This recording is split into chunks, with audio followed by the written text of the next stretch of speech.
My name's Ansa, and I'm the CEO and founder of Hope Support Services, also known as Hope Bereavement Support. If you're searching for us and find out more about what we do, then please go online and have a look at www.hopebereavementsupport.com. I will share, or I will ask lovely Jade, our technical wizard, to share my email address, please, and our website in the chat, please, for others to connect with us. I would love to hear and connect from other wonderful leaders out there as well who are working in this very specialized field, I feel, especially around child loss, which is one of my passions. And it's something that actually brought me into this field of work.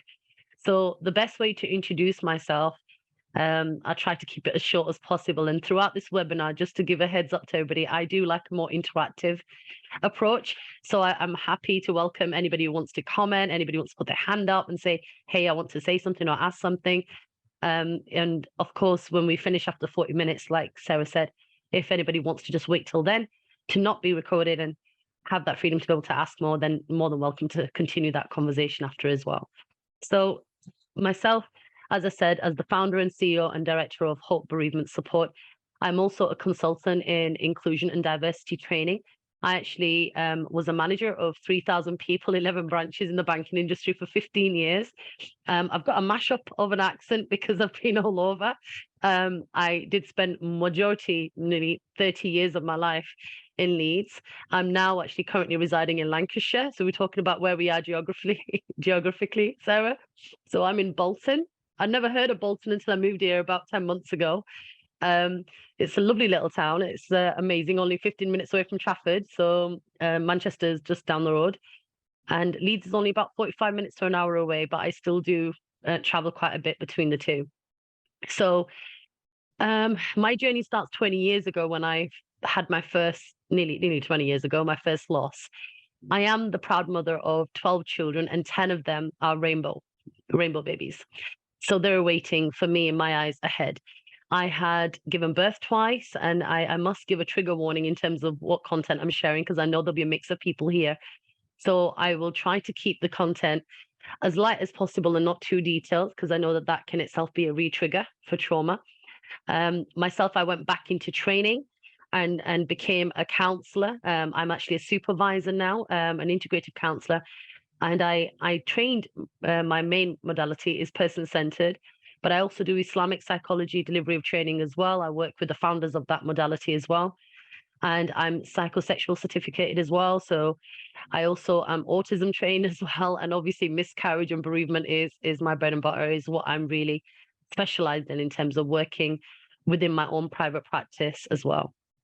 So I help other organizations to set up their clinical services. I go out there as part of my consultancy and deliver training as well. So some of the slides I'm going to share today are from a piece of work that I deliver from a cultural heritage perspective. So it's about faith and culture in terms of child loss. Because when I went through that loss, the one thing that struck me the hardest was feeling so isolated, not being able to talk to anybody within my own community, even within my own family, because it was such a taboo subject. Mental health itself is a massive stigma, is a massive, there's massive barriers from a cultural perspective, not a faith perspective, more cultural perspective of what you should be expected to be allowed to talk about and not be talking about.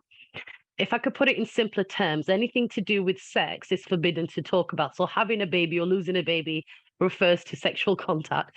So it is seen as dishonorable or shameless to talk about those things. This really, I'm British born. I'm fourth generation here, so I found it really bizarre. I found it very old. I found it very restricting and suffocating, because when I wanted to talk about my loss, and that took a lot of courage to do that, I felt I was being shut down. And I felt it was the first time I lost. I recognize now as a professional, I didn't back then, but I went to a psychosis period of 2 weeks. That was quite frightening for me. And I knew that something was wrong, but I couldn't clearly communicate. It was very hard. I do talk about this on my website. There's videos you can find that talks about what brought me out of that. And I think over my journey of loss, and gifts, I call them gifts in terms of the blessings of insight that I got along the way. It made me closer to my faith. It made me closer to understanding my God and the way I see life. It actually gave me great insight into me as a person and personal growth in terms of self-reflection. And I think that resilience, that strength that I got would not be here today if it was not for the loss that I'd endured. So I really do believe I'm a person of everything happens for a reason. There's no coincidences, and life does carry on. And yes, that loss is there with you, but you do grow around it. As my fellow therapists here would know how grief works and how everybody's very individual, how we go through that. But child loss, I've got to say, is not like any other loss. It's very specific, it's very niche, and it's the same no matter what cultural background you come from. So that's the one thing I've learned over the years, that whether you're white, black, or brown, when you have a child loss, you go through similar experiences. And that kind of connection of feeling held or validated or heard, it only comes from meeting other people. And that's a great healing in talking to somebody who's gone through that loss as well.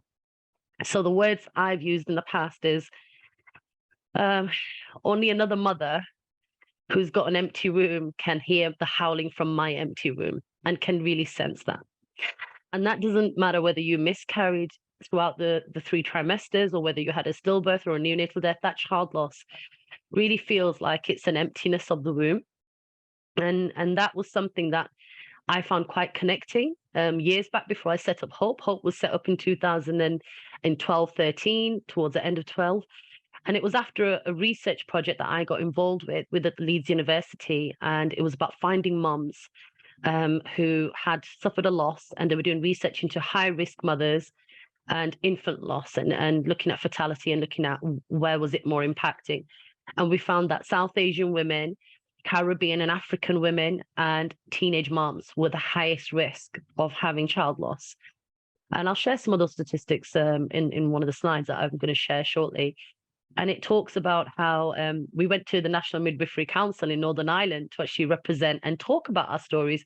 But what really impacted me the most, what really sat with me and never leaves me, is how the very first time I sat round a table with other mothers who were in the same situation or similar, had lost a child or miscarried, and I felt I was held. I was seen and I was heard. And, I didn't have to say anything, and I could see tears, all of us with tears coming down our faces, and we could understand. And it just felt really sacred. It felt really, I can't explain it, Sarah. I think we've had I don't know if you spoke about this before, but it really was a healing space, where you felt connected. You wasn't looked down at, you wasn't judged, you wasn't feeling isolated or avoided. You were actually being seen, and it's okay, to not be okay. No, it's a cliche, but it really felt good being in that space. So I went away thinking, why can't we do more of this?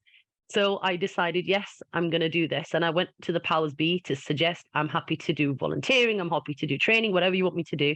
I'm not a counselor at this stage. The appreciation is that I was an area manager for a banking industry. So I did a lot of volunteer work before that in my community, but I didn't have the experience or the tools to know how to set this up. I just wanted to have a group where women and men could come and share their grief and be heard, basically.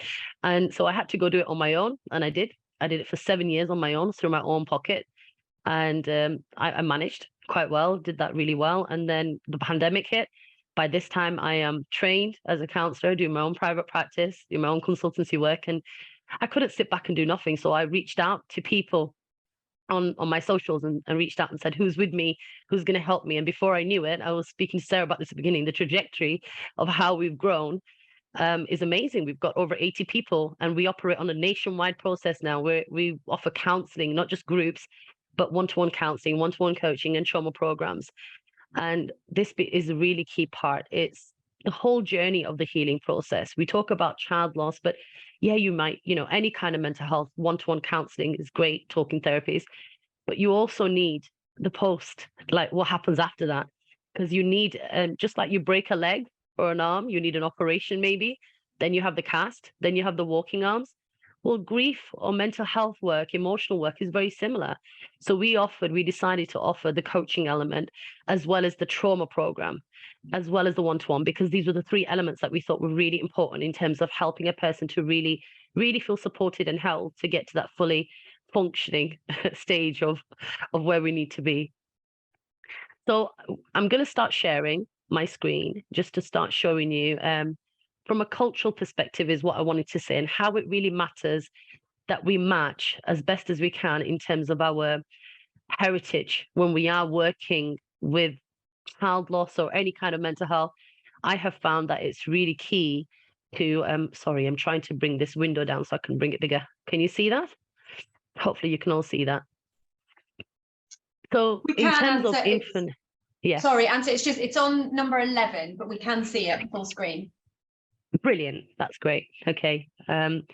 So in terms of infant loss, just to give an idea of what we're going through and how it feels, the shattering of a dream, that's the first thing that comes to mind in terms of how as soon as you know you're pregnant, you know that there's a dream instantly in your head. As much as you want to say, oh, I'm not going to think about it, I'm going to get myself to the 12-week or 14-week scan, but we still know that there's a dream instantly as soon as you get those plus marks on your pregnancy test kit, and I know it was certainly like that for me. And the loss of a child not being like any other, like I've said before, and you're trying to seek the calm in the turbulence of a cyclone of emotions, what's going on. It's really overwhelming. And the best way I can describe it is you've been stuck in the middle of a twister almost, like you don't know what's going on and how you're feeling.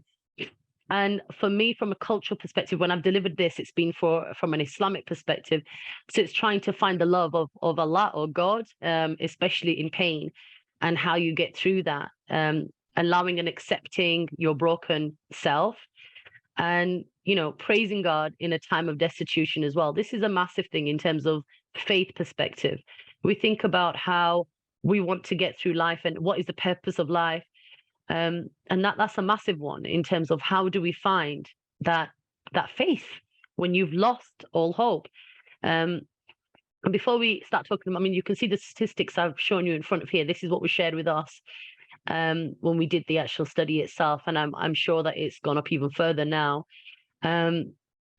It's just an idea of how much higher it is for Caribbean mothers, for African, for Pakistani mothers. I believe these are double, by the way. I was at a Women's Health Matters convention recently, though they talked about the new statistics and they're going to be releasing them out. Obviously, with the pandemic, it's been a bit slowed down in terms of what they release, and it's quite frightening that actually we've got a long way to go. Some of these things can be helped in terms of that's what the research showed, that we could actually help some of the losses that are happening out there in terms of our pathways, in terms of our processes and support networks, and how we actually assist pregnant mothers through antenatal, through perinatal as well, in terms of our mental health, especially if you're a high-risk mother or if you've previously lost before. And sometimes it's just, as we say, Qadr Allah, like it's God's, plan, greater plan that we may not be aware of, and have to be able to have that patience and that faith to be able to say, you know what, I trust in this process and it's for a reason. And it's just something that nobody could have helped. It's whatever, I suppose, from an individual basis gets you to that place of acceptance, but it doesn't have to be instant. And that's another thing from a faith perspective. When you are going through any mental health support and healing, what we found, the reason what makes Hope very different, what I wanted to do was have a very diverse team. So we have a multilingual, diverse team from all walks of life, from the British English, white, heritage, as well as the Black African, the South Asian. We try to get a real, Arabic as well, from the Arab backgrounds as well, to try and match the heritage of the therapist or the healer with the client. I think that psychological connection is really important to feel held in terms of when you're explaining your faith or your culture. I remember in my journey, from a personal note, when I was going to find counselors, I had some shocking experiences. I say shocking because at one point I tried to seek couple therapy for me and my ex-husband now, and he couldn't speak English. And I said, is there anybody who speaks Urdu or Punjabi? And they didn't have anybody, but I was offered by more than one client, counselor back then, you can come to couple therapy, but you'd have to translate for him. And I'm like, now that I'm trained, I sit back and I think, oh my God, how unethical was that? And how bad was it for a counselor to think it's okay to say that to me, and know that I'm vulnerable and think it's okay. She doesn't know any better. We'll just tell her she can come and she can translate for him. That wasn't really supportive. And there was many counselors that I did go to who I kept feeling like I was explaining my culture, my beliefs a lot more, was being questioned on that a lot more. And it wasn't actually helping me. It wasn't really beneficial to me. It was more hindrance to me. It felt really jarring. It didn't feel like it was smooth in terms of feeling the benefits of therapy. So when I did finally find a Muslim counselor, although she wasn't from my actual heritage, I'm Kashmiri from background. She was Indian origin. There was still a lot of similarities, and the faith was the same, which made it feel a lot more smoother. And that really made me walk away and think that really made a difference. It made a difference in terms of how I came to healing, and we really could work on the therapeutic elements of my grief rather than what's your culture? Okay, why did you do this, or why did you believe that? Or, instead of being made to self-doubt, were you having hallucinations? Are you were you maybe psychotic? Just because I felt the faith element in me was believing that I had prayed to God, and when certain things happened in the events after that prayer I made, for me, there were miracles. There were God answering my prayer and answering back to me. Yet I was being questioned on whether I was being psychotic. And this is how serious it can be within the mental health field. And I have worked with the LYPFT, which is the Leeds and York Partnership Foundation Trust for the Mental Health Trust for West Yorkshire now. It's a wider area that they cover. That you will find a bigger majority in numbers of Black and South Asian people who are actually sectioned. And because certain elements of what they say or what they're experiencing is interpreted as psychosis, rather than really understanding what it is that they're actually saying to you. Where does it come from? Is it coming from a disillusion, or is it actually coming from a core belief of faith and culture? And this is the biggest fight that's been happening over the last 2 decades in terms of informing better on how to support the support of clients, if you like, of people in our community who are suffering with mental health, who need that assistance, whether it's grief, bereavement, whether it's an SMI, which is severe mental illness, with the knowledge and with the inclusive approach of looking at, okay, there is more to this person, not just what they're saying to me. They've actually got a faith, they've got a culture, there's a lot more layers to this person. So that's something. I'm going to come off that soap wagon because I can get quite passionate about that. So just wanted to share that these are some of the things that we find in the Quran, and there are many similar things in the Bible as well that I find that I have still researched. I'm trying to put a new one together actually that would look at all the 3 Abrahamic, the Jewish, the Catholic, and Christian, as well as the Islamic perspective on this. So we've got hadiths, which are sayings of the Prophet Muhammad, which is the talks about what they said to us to confirm this is correct, or if there was something in the Quran to interpretate and say that this is the meaning of this that's been said, that's been sent to you as a guide or as a commandment. And it very clearly is after the sperm and ovum drop, which is called a nutfa. So when they actually fertilize, in the uterus for 42 days. And then Allah sends an angel that gives it form and fashions its hearing, sight, skin, flesh, and skeleton. So when we talk about the different stages of development within the actual development of the baby, it's very important from a faith perspective to know at what stage is the spirit actually blown into this baby. It doesn't matter, like some people will say in some faiths that the baby is born and then it's a child loss. A lot of people in certain cultures, even the translation of the word for miscarriage is such a harsh word. They call it zaya, which means wasted.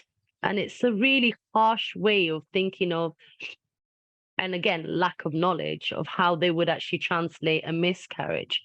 Or we don't talk about it. And there's cultural beliefs also of what stage the baby actually is born at or lost at. That would make a difference also to how you mourn. What is the mourning rituals, for that grieving process. And also from a faith perspective, what are the rights of the deceased, of the person or the child, in terms of passing away, what you do for that child, for their rights to be fulfilled also changes according to what stage they're born at. So, and it's really, in terms of, I think it's 4 months, and I'm trying to remember now from the top of my head. I can go down on the screen, but you've got 42 days on here. But it is actually different. It's 3 times that. So you're looking just under 4 months when the spirit comes in.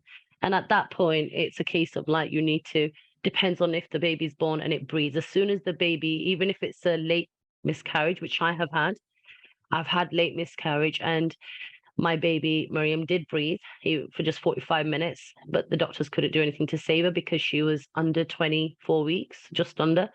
So for that reason, medically, they don't intervene in this country. I had to give full burial rights to my daughter. So we had to get the imam, we had to arrange a full funeral, we had a wake, and we had the funeral prayers, the janaza, we call that, and had to do the ghusl, the bathing, and dressing in the shrouding of the white cloth. For when we die, the Muslims shroud only in a white specific cloth. And that was quite hard. That was quite difficult. I don't know what was harder, because I'd had earlier losses where we just buried. My firstborn was sleeping. So Tariq was born sleeping. He didn't breathe. We didn't have a full wake. We didn't have a full janaza, a full funeral prayer for him. But it was just a burial and a prayer at the gravesite. And it was quite difficult. And then I've lost earlier as well, like 11 weeks, 12 weeks, 5 weeks. As recent as last year, I'd lost that between, I was told, 3 to 4 weeks. And it was like a heavy bleed, and that's it at home. But it's still a loss. And I've got to say, hand on my heart, it was hard to lose the ones I gave birth to, but I don't know, for some reason, it was harder to lose the ones that I couldn't see, that I couldn't hold. That really got to me more, physically as well as emotionally. And going through that period when you do have a loss, what we class the bleeding as is called nifas. So the postnatal bleeding phase, we class it as nifas. So the woman is a nifasi in terms of what she's going through, which means that she's impure. She can't, not in a bad terms, it just means that she's actually more vulnerable. The literal translation would be not able to pray. And that's why they say impure, in terms of she can't pray. Muslim women can't pray when they're on the menstrual bleed anyway. We are refraining from that. But that also, the guidance is that we're supposed to take care of ourselves, that we're supposed to put our feet up, and our husbands are supposed to do more around the house and help with the kids, so you're actually given that care more. I know in some faiths, it's in some cultures, the woman's not allowed to touch anything, because the impure meaning means that she'll make everything dirty if she touches it. And they really do ostracize the woman in some cultures when she's on that. But from an Islamic perspective, you're actually treated with more care. You're supposed to be fed and kept well and warm and looked after, so you're not on your feet. You're not supposed to touch water and things like that, just so that you don't catch a cold. It's all about you and looking after your body, because your body is really sacred, because it actually brings life into this world. So there's a really beautiful aspect from a faith perspective and how the woman's treated. And during the nifas period, even if you had a healthy birth, until you stop bleeding, or even 40 days after the baby's born, really, and it's the same with any child loss, you are to be surrounded by other women. You are to be fed and nourished, with good foods, and to give you nourishment and give your strength back. But at the same time, to be around other human beings, to make sure you don't feel isolated, to make sure that your mental health does not struggle. And to either, if you can't pray because you can't touch the Quran at that stage, other people pray for you. I mean, we've got these wonderful little gadgets now, haven't we? But do they really replace a person? No. These actually further isolate us. And I know in lockdown, it was very difficult for women where families were not able to come round. The women in the family or the neighborhood were not able to come round, or friends, to connect with each other during their labor, during their aftercare, after birth, and even after loss. So it was an extremely stressful time. And I think people are still recovering from that. The months on, it's still going to be like that, I think, for a lot of people. So yeah, I want to go on and to talk about what does loss actually mean in terms of, and again, I trigger warning in terms of the images that you're seeing in front of you at the moment. Um, we have verses that I remember these verses being told to me when I lost my babies, and they're again taken from hadith. Hadith meaning the sayings of the Prophet or messengers or companions of the prophets who wrote down what they used to say. So they were talking about when a child dies and God, Most High asks his angels, have you taken out the life of the child of my slave? They say yes. He then asks, have you taken the fruit of his heart? In terms of how painful that is. It's really depicting how painful that is for you. And what did they say? God is asking, and if you praise and you have and said the words of, we belong to Allah and to Him we shall return. Inna lillahi wa inna ilayhi raji'un. This is a very I would say important verse that's used quite a bit, not just in death. So if we hear of somebody's death, we say this verse. If we lose something, by the way, if you lose something, and you're going to probably think it's like a spell, but you say these verses over and over again in your heart and your head, and you will find whatever you've lost. And I've tried and tested that, and it works. So, we belong to Allah, and we shall be returned. And the whole point of this is to try and say, it's all about putting focus and priority on the life after death, which is the final abode. So it's about, in the patience, what do you get in reward? You will get a house built for you in Jannah, which is in heaven, and it'll be the house of praise because you have shown that patience and that in that extreme pain. And the belief from a faith perspective is that whatever pain you suffer on this earth, no matter how small, even the pricking of a thorn, it's actually washing you of your sins and giving you a higher status in the next life. That is the belief from an Islamic perspective. And obviously, like I think we've already touched upon some of these before already in terms of the types of losses we can suffer and what they mean. At this stage, I just want to take a breather and ask if there's any questions or any hands going up, and maybe Sarah and Jade could let me know if anybody wants to speak because I can't see everybody. I can only see my screen and a few people. So nobody immediately putting their hands up, but yeah, anyone's very welcome to if you'd like to. I think everyone is just absorbing what you're saying, I think, at the moment, Ansa, and maybe waiting towards the end. Okay. So in terms of the different types of losses, is there anybody on here that thinks, oh, I've not seen that or I've not heard of that they want me to explain?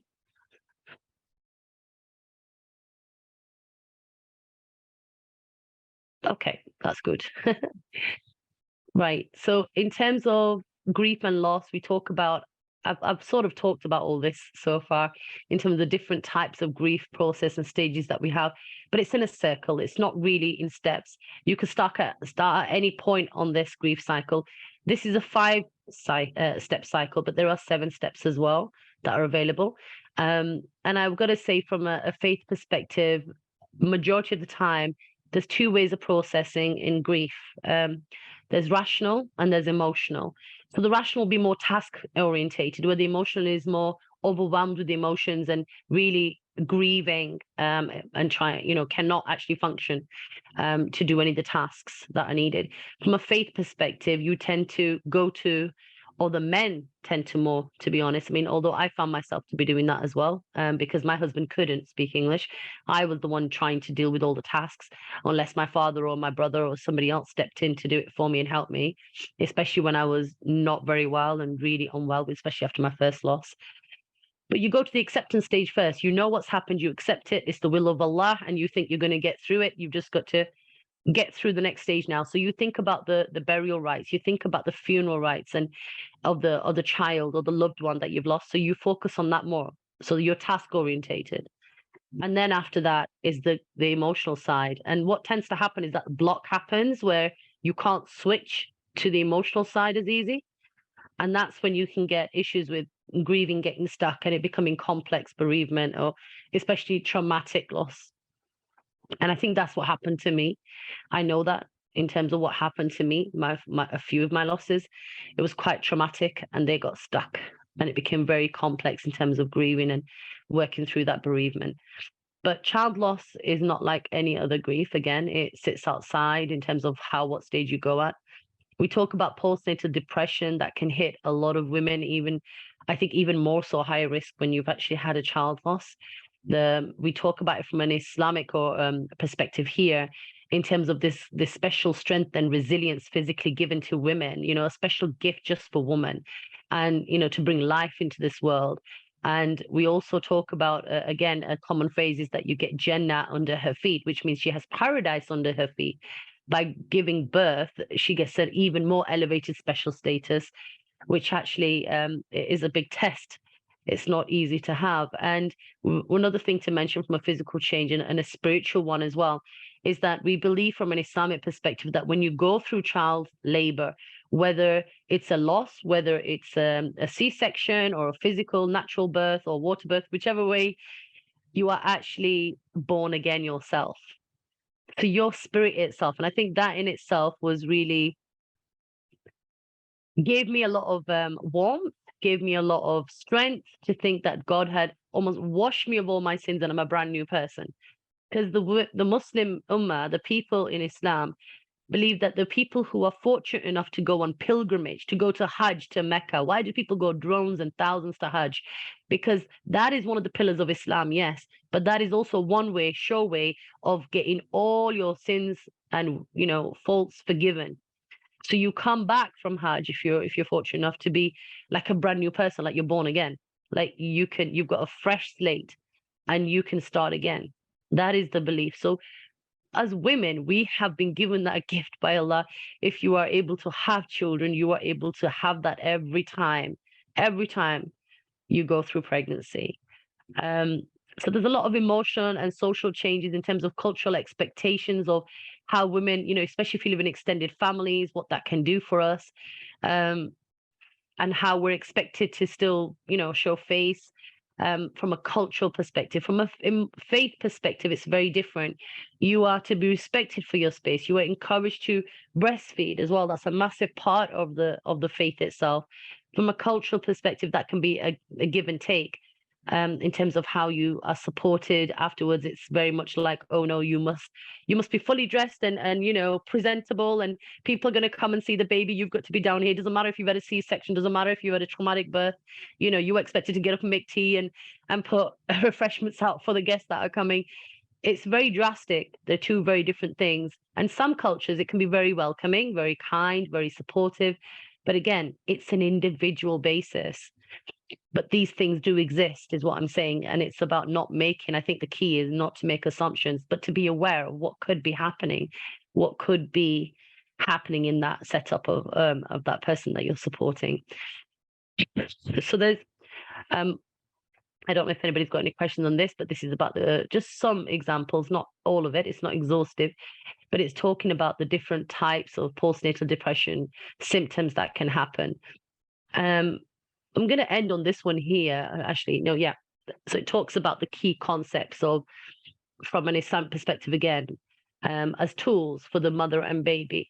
So what we believe is that, from a faith perspective, you have Allah who's enabled you to have this precious gift, that children are a gift from Allah and that they can be taken back as well at any time. And actually, when they are taken back, it's more rewarding because you are guaranteed to meet that baby on the eternal life on the other side, and that baby is guaranteed to take you to heaven. So in a way, it's like I had some really funny comments made to me when I lost my babies. People saying, "Oh, well, at least you get to go into heaven now, no matter what happens on this dunya." It's like almost saying, "Oh, it doesn't matter how bad you are, you're still going to get to go to heaven because your baby's going to drag you there," And I'm like, okay, I don't know how to take that. Is it a compliment or a smack in the face? I don't know. It was really difficult, and this is a kind of example of how I felt people didn't, first of all, approach me to support, and if they did, they didn't know what to say or say the right thing. And they didn't really need to. But some of the traditions here are like the circumcision, for example, that's done. The adhan, the circumcision obviously only takes place for boys, and it only happens when the baby is of a certain age or certain days and obviously born alive and healthy. If you actually have a baby like me, like Mariam, who was only alive for 45 minutes, I still had to do the adhan, which is the call to prayer that you hear in the ears of the baby when they're born. So it's one of the customs, one of the traditions that we complete to give baby safety, and we believe that the spirit itself is quite panicked. So to help the spirit know that it's safe, to let it hear something it knows of, the words that it would know of, because we believe truly, like I said, when we come from Allah and we will return to Allah, that Allah has created us. So when he creates us, that's the first realm of existence as spirits. Then we are blown into the second realm of existence, which is inside the mother's womb. And the third world is when we're born into this world. And the final realm is the final destination of going back, if you like, to Allah, to paradise, to creation itself from where we came. So all the other things on here, as you can see, the 40 days are very spiritual, very important for us. And that's where the spouse, the family, the community come in, as well as your faith, to support the mother and baby, to be that support around them. And I would say that I would extend to say that that should also be the extension to when you lose a child. You need your spouse, you need your family and your community around you, as well as your God in your journey from a faith perspective. Just going to see how many. I know that it's 40 minutes. I can see, so I just really saw some birthrights. Going to go down to the last screen that I was going to say. So if we look at some grief statements that I said, the one that really, the one in red is what really stays with me. Like any misfortune, any illness, anxiety or grief or hurt that afflicts, it says, ummah, even the hurt caused by pricking of a thorn, Allah removes some of his sins. But this is for any mankind. Actually, I'm going to stop sharing so everybody can see my face again. There we go. Can you see me?